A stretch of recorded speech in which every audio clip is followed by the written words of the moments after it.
السلام علیکم ورحمۃ اللہ وبرکاتہ۔ Welcome to Islamic minutes.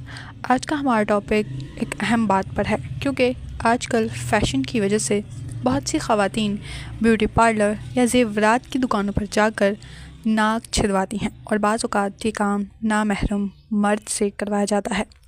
آج کا سوال یہ ہے کہ کیا اسلام اس چیز کی اجازت دیتا ہے؟ آج ہم قرآن و حدیث کی روشنی میں اس بات کو جاننے کی کوشش کریں گے۔ اللہ تعالیٰ نے قرآن مجید میں ارشاد فرمایا، مومن عورتوں سے کہہ دیجئے کہ وہ اپنی نگاہیں نیچے رکھیں اور اپنی شرم گاہوں کی حفاظت کریں اور اپنی زینت ظاہر نہ کریں۔ اس آیت سے معلوم ہوتا ہے کہ اسلام عورت کو پردے اور حیا کا حکم دیتا ہے۔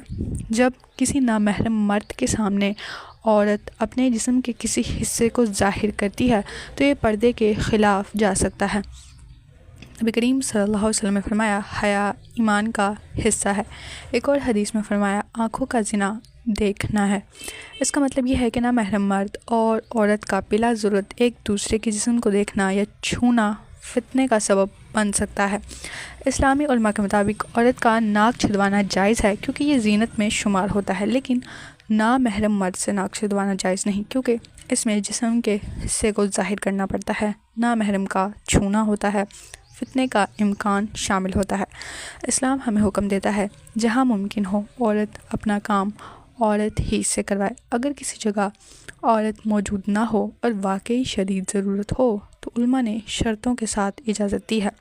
صرف ضرورت کے مطابق حصہ ظاہر کیا جائے، دل میں کوئی شہوت نہ ہو، جلد از جلد کام مکمل کیا جائے۔ بہتر یہی ہے کہ کوئی محرم ساتھ موجود ہو، لیکن یاد رکھنا چاہیے کہ فیشن یا سہولت مجبوری نہیں ہوتی ہے۔